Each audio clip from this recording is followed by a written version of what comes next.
Live from the Clark Financial Coaching Studios, welcome to Econ Sense.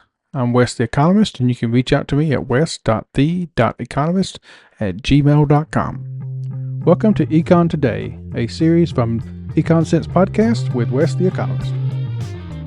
Welcome into Econ Sense. And today we're going to take a look at the executive orders by Trump in his first few days to see how they might affect the economy. Let's hear from our sponsors and we'll get started. Happy New Year, and as we get the year started, let's get your financial picture in focus by getting a budget and getting those spending habits looked at. Reach out to me at coachwesc@gmail.com and we'll get you off to a good start. All right, welcome back in. You can reach me at wes.the.economist@gmail.com. And as I said in the intro, we want to look at some of the things coming out of the White House that may or may not affect the economy. Some of these definitely will. I would hazard a guess to say that most of them will interact somehow. And this is where, microeconomics taken to the macro level leads us to talk about so many different things that are going on. I got a glare in my glasses there. Let me get that out of the way. So when you take micro topics and you extend them to the macro level, that usually is where we get into a lot of disagreements as economists. And so as we look at all these, keep in mind that these are going to pull a lot of different levers across the economy that are going to have different effects. So we could actually look at every one of these in two different ways. Just starting with one like what I'm going to talk about in this podcast, and that is the deportation of illegal immigrants who come across the border. That is definitely going to impact our workforce. So the first thing you hear from economists is we're going to lose people working, jobs will go undone, therefore it's going to hurt the economy. And there's some merit to that. We're going to lose production, therefore could end up heading into a recession. But the point that I would look at is long term. In the long term, those jobs then would have to be done by people in the United States who have been looking for jobs and couldn't find them. Even though these days it's not hard to find a job, you just got to be willing to work it. So in the long run, it'll help the laborers inside the United States, but it may cause us a temporary kind of downturn. We saw this in Argentina as the government started cutting workforce and as they started cutting fiscal policies that actually were pouring money into the economy, they hit into a recession. Since that time, though, they've come out of it. They brought the inflation down, and so long term, they're better off by cutting government spending. But in the initial impact of it, it's always going to be negative, and you're going to see that over the next few months. If a lot of these things actually end up happening as they work their way through the courts, because a lot of these are already in court, they're already trying to stop some of these executive actions in the court. So we'll see over time how they actually interact. So let's just take a few of these and look at what's going on. Let's start with what's happening with the government itself. And one of the first executive orders, if not the first that he signed, was initial recessions of harmful executive orders and actions. And this was basically undoing, I believe the number was 78 different executive orders that the Biden administration had put in, dating back to 2021 and even some COVID stuff. And he just rolled them all back with the idea of freeing up the economy. Freeing up the economy then would hopefully get more resources into the private sector, which I will argue till the day I die that the private sector can actually end up using those resources a lot more effectively than the government would. So that first executive order could definitely have an impact on money being not put in the government coffers and being put back in our own pockets. Restoring accountability to policy influence positions within the federal workforce is another one he signed on the 20th. This one to me is big because one of the biggest problems we have in our markets right now is government regulation. And I would argue the local regulations are probably more harmful than the federal one, but we got to start somewhere. And so by making sure that people that are in policy positions inside the federal government, and let's back up, because what's happened over the years is Congress has through acts and through bills have kind of put the power in the executive branch to make up what I would consider laws. They're called regulations. They're not literally law of the land, but because of the legal process, they have the binding effect on businesses and they have to adhere to them or they get in trouble. So by making sure these people who are not elected, by the way, do not put stuff in place that's going to harm the businesses, they are trying to take restoring accountability to them, so they have to answer for the policies they put out. One of the other ones I don't have up on my list was, and this may actually be in this same executive order, is that no more regulations are coming out from the federal government until they say they get the government under control. And that went right along with another executive order on the 20th, and that was hiring freezing across the federal government except for military and I think it was security positions. In other words, he wants to take a look at the people who are working and see how many that we really need and definitely don't want to bring them more on. One of the other things they're establishing is DOGE, which I'm sure you've heard about, the Department of Government Efficiency. That was also put in place by an executive order. And it is actually, if I hadn't read the order all the way through to make sure they haven't tried to, but I don't see where this is actually a department of the government. It is actually going to be a consulting firm, not even a firm, but a consulting board that's going to look at stuff in the government and then try to cut costs across the board, which I don't think is going to be very hard. We waste so much money at the federal level. As we look at that $36.3 trillion in debt that we are, a lot of that, I believe, is wasteful spending. I could definitely see us being able to balance the budget just by cutting out that wasteful spending. And a lot of the executive orders take us down that road. So putting DOGE together with the hiring freeze of the people in the White House, holding up regulations, I think all of these have a positive impact on the economy. And when we see a positive impact on the economy, we'll eventually see growth. But again, I don't think that growth comes right away. I think we're going to have to take the shock of what has been put in place, and then we're going to have to pay some prices until we can get things turned around. Again, I look at Argentina. When that economist down there took over the presidency, he just hit the brakes on everything. He fired, I think it was, I want to say a third of the government employees, and that's one of the reasons the economy took a strong dip. But again, it didn't take long for them to start recovering. Now, I'm sure there'll be economists who say they're not recovering like they should, and it's been bad for them. But overall, a free market is going to help everybody more than any kind of control by the federal government. Go look at some of the earlier stuff in my podcast talking about command system versus a free system. When we have a free market system, we see more people helped. You can't really select the people who get helped, but you can also spend the time not on selecting people, but actually making sure whatever you're doing as the government is more efficient. So, storing accountability, hiring freezes, establishing the DOGE, and then again, the first one was just getting rid of a lot of those executive orders that were hampering what was going on in the United States, put on by the Biden administration. A couple of other ones he did on the first day. Let's see if this was the first day. So yeah, first day. Organization for Economic Cooperation and Development, a global tax deal. One thing that's bothered me is the tariff talk by Trump. I am definitely, as a free market economist, not for tariffs.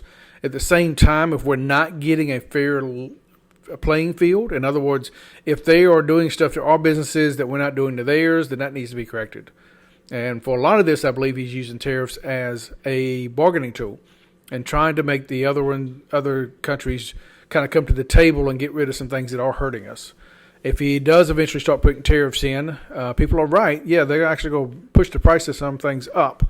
But at the same time, if you look at the overall economy, the stuff that we just got rid of should eventually bring prices down.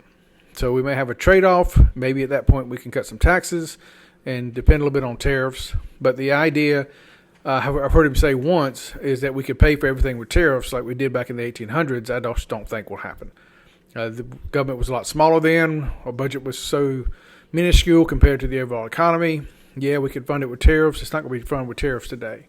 But the more tax relief we can get, I'm definitely for that. Reevaluating and realigning United States foreign aid, executive order from the 20th also. Looking at what we're sending to which countries and why we're sending it. I am not an isolationist. I do definitely see the value of being involved in other economies and other societies. I don't think we should try to manipulate societies like we do. That's a whole other subject out of the economic realm. But at the same time, I don't see us just sending money to send money. And it seems like a lot of, not billions, I hate to even say trillions over the last few years, but yeah, trillions over the last decade at least we've sent to other countries. And some of those countries are not even friendly towards the United States. Some of that money could end up being used against us. We actually see that with Iran. We released a bunch of money a few years ago, and then all these attacks started popping up, partly being funded by some of that money we released. Even though that money was Iran's money from the 70s, we were holding it for a reason because they were so anti-American. American First Trade Policy, also another one put in place. Again, he's trying to put our firms first. Just yesterday, he had the AI incentive. He had 3 major donors there, over $500 billion of new investment in AI that's going to be done on the United States soil and not somewhere else. All that money is going to go into our economy also. Withdrawing from the World's Health Organization and from the Paris climate change accords. And I think both of those were good orders too. Again, just we as the United States funding all this stuff, and it seems like a lot of this stuff is targeted towards us. Again, kind of giving away our freedom in our markets because we adhere to whatever they say, try to anyway, through either the government policy, through regulation, or through actual laws being passed. And therefore, I'm okay with that. So all of those, again, will at some point have an effect on our economy. Let's see what else here. Oh, big one that he did also. Unleashing American energy. At least three executive orders. This first one just saying, hey, we're going to release the power that we have here. He's eliminating the mandate of EV cars that was put in place by the former administration. We could do a whole episode on EV cars and what I think about them. It's one of those things the government's trying to pick a winner, trying to pick what's going to be made. And over history, we see that just doesn't work. Free markets are the best way to go. Do I want to see something different than what we have? Get more towards a different energy source? Absolutely. But the only way to get there is through human innovation and breakthroughs, not through government bureaucracy and government dictates. He's also temporarily withdrew all of the areas on the outer continental shelf from offshore wind leasing and review of the federal government's leasing and permits for practices for wind projects. As a guy who spends time out on the ocean, I read a lot of documents that come from the people that actually work on the ocean, and I've seen no good ecological things about the wind farms that are off the coast. And so therefore I think, again, even though it sounds like maybe we're moving the wrong direction, I think the direction we were going in was wrong, and we need to find out another way. One of the clean energies, I just don't understand why hasn't been looked at more. I've seen a few things, is tidal energy. The oceans are always moving. I've seen devices that can capture wave action and turn it into electricity. I would hope that somebody somewhere along the line has the innovation to kind of tap into that natural motion of the sea. And then unleashing Alaska's extraordinary resource potential was another executive order. Again, looking to see if we can tap into the energy that we have here in the United States. Going on, the last one I want to look at, which will probably be a funny one for some people, is restoring freedom of speech and ending federal censorship. And you may say, Wes, what does this have to do with economics? Well, as a free market economist, one of the things you have to try to get to is information in the marketplace. Now, you have to be careful because, quote unquote, false information or fake news can affect the economy. We see it all the time, like with the toilet paper shortage with COVID. And other times we've seen stuff build up, go off the shelf because of a misunderstanding. But at the same time, when you try to limit and you try to control the information in the market, we end up hurting that market more than anything. So I think this is a big one. We need to allow people to be people. Now, is this going to cause some misinformation and some issues? Yeah, but I think the government treading on our freedom of speech causes a much bigger issue. And if you don't believe that they've done it, then just go read some news. And don't go to the main media and read news. Don't go find your own. You got to be careful because there is so much information on the internet that can be misconstrued and misused and everything else. But if you spend a little bit of time just getting to a kind of a ritual of how and where to look for news, that'll help. Email me, wes.the.economist@gmail.com. I can send you some links and things to help you kind of look at what you're interested in. Just a little hint. Anytime something's going on in the country or if in the world, if I can get a translator, I actually go to the local news source. You get more information from local news sources than you do from any media. It's kind of like any other bureaucracy, even though media by itself is not a self-sustaining bureaucracy, but it is still kind of a filtering amount that gets up to the upper news. So if you're trying to watch the evening news, you get 30 minutes of headlines across the country. There's no way to understand the full story by doing that. I think that's one of the big reasons of the rise of the new media, these podcasts. I mean, Joe Rogan sits down and does 2 or 3 hours with somebody and people watch it. And that was unheard of 4, 5, 6, 7, 8 years ago. 20 years ago, definitely. You got your news from the 30 minutes at night and you went on.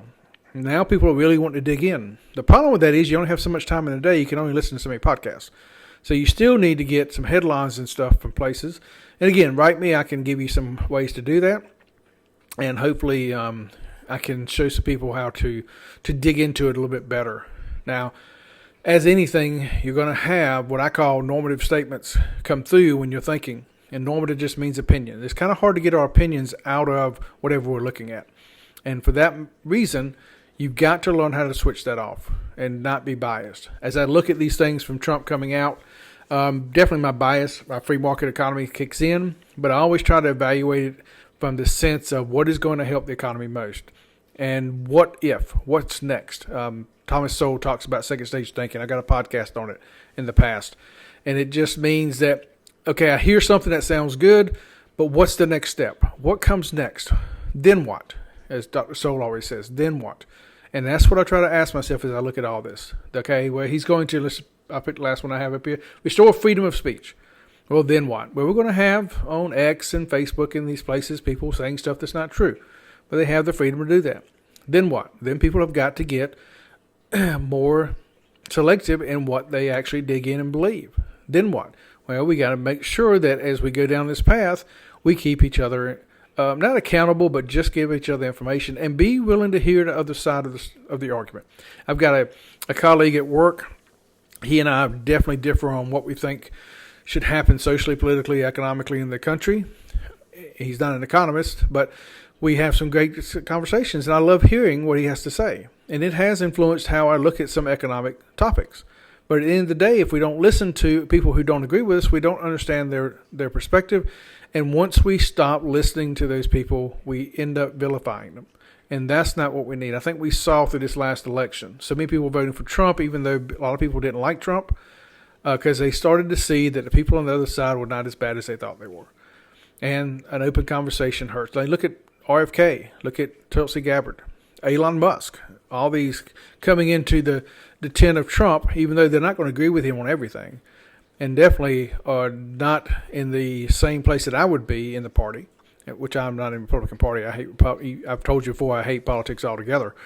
But the point is that when you get together and talk, you find you have a lot more in common than you realize. All right. That's my take on some executive orders. I'm sure I'll be coming back with some more, but hopefully I'll get to hear from you. wes.the.economist@gmail.com. Leave some comments on these. I'm going to start the YouTube channel finally with some videos, so you can look these podcasts up on the videos format. It'll also be back up on Spotify and Apple. We'll talk to you next time. This part of the show is brought to you by Clark Financial Coaching. Reach out to us at coachwesc@gmail.com. That's coachwesc@gmail.com to get a free consultation to help you get your financial picture in focus.